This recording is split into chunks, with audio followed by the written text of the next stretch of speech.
ये कहानी संत कबीर की अपने श्री राम के ऊपर भरोसे और विश्वास की है। भगत जी, आज घर में खाने को कुछ नहीं है। आटा, नमक, दाल, चावल, गुड़, शक्कर सब खत्म हो गया है। शाम को बाजार से आते हुए घर के लिए राशन का सामान लेते आइएगा। कंधे पर कपड़े का थान लादे हाट बाजार जाने की तैयारी करते हुए भगत कबीर जी को माता लोई जी ने संबोधन करते हुए कहा, देखता हूँ लोई जी, अगर कोई अच्छा मूल्य मिला तो निश्चय ही घर में आज धन्य धान आ जाएगा।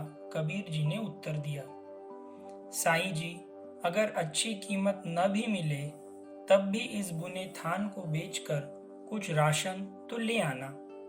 घर के बड़े बूढ़े तो भूख बर्दाश्त कर लेंगे, पर कमाल और कमाली अभी छोटे हैं, उनके लिए तो कुछ ले ही आना। जैसे मेरे राम की इच्छा। ऐसा कहे कबीर हाट बाजार को चले गए। बाजार में उन्हें किसी ने पुकारा, वाह साईं, कपड़ा तो बड़ा अच्छा बुना है, ठोक भी अच्छी लगाई है, तेरा परिवार बसता रहे। ये फकीर ठंड में काप काप कर मर जाएगा। दया के घर में आ और रब के नाम पर 2 चादरे का कपड़ा इस फकीर की झोली में डाल दे। 2 चादरे में कितना कपड़ा लगेगा फकीर जी?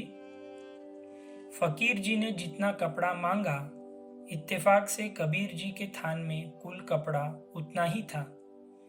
कबीर जी ने थान फकीर को दान कर दिया। दान करने के बाद जब घर लौटने लगे तो उनके सामने अपनी वृद्ध माँ नीमा, पिता नीरू, छोटे बच्चे कमाल और कमाली के भूखे चेहरे नजर आने लगे। फिर लोई जी की कही बात, घर में खाने की सब सामग्री खत्म है, दाम कम भी मिले तो भी कमाल और कमाली के लिए कुछ ले आना। अब दाम तो क्या, थान भी दान में जा चुका था। कबीर गंगा तट पर आ गए। जैसे मेरे राम की इच्छा। जब सारी सृष्टि की सार खुद करता है, अब मेरे परिवार की सार भी वो ही करेगा। कबीर अपने राम की बंदगी में खो गए। अब भगवान कहाँ रुकने वाले थे। कबीर ने सारे परिवार की जिम्मेदारी अब उनके सुपुर्द कर दी थी। अब भगवान जी ने कबीर जी की झोपड़ी का दरवाजा खटखटाया। कौन है? माता लोई जी ने पूछा। कबीर का घर यही है ना? भगवान जी ने पूछा। हाँ जी, लेकिन आप कौन? सेवक की क्या पहचान होती है भक्तानी? जैसे कबीर राम का सेवक, वैसे मैं कबीर का सेवक। ये राशन का सामान रखवा लो। माता लोई जी ने दरवाजा पूरा खोल दिया। फिर इतना राशन घर में उतरना शुरू हुआ कि घर के जीवों की घर में रहने की जगह कम पड़ गई। इतना सामान कबीर जी ने भेजा? मुझे नहीं लगता।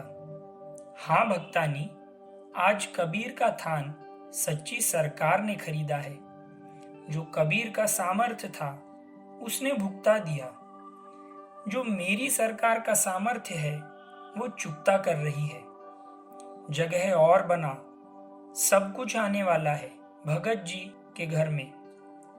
शाम ढलने लगी थी। रात का अंधेरा अपने पांव पसारने लगा था। सामान रखवाते रखवाते लोई जी थक चुकी थी। नीरू और नीमा घर में अमीरी आते देख खुश थे। कमाल और कमाली कभी बोरे से शक्कर निकाल कर खाते, कभी गुड़, कभी मेवे देखकर मन ललचाते। झोली भर भर कर मेवे लेकर बैठे उनके बाल मन अभी तक तृप्त नहीं हुए थे। कबीर अभी तक घर नहीं आए थे। सामान आना लगातार जारी था। आखिर लोई जी ने हाथ जोड़ कर कहा, सेवक जी, अब बाकी का सामान कबीर जी के आने के बाद ही आप ले आना। हमें उन्हें ढूंढने जाना है, वो अभी तक घर नहीं आए। वो तो गंगा किनारे सिमरन कर रहे हैं, भगवान बोले।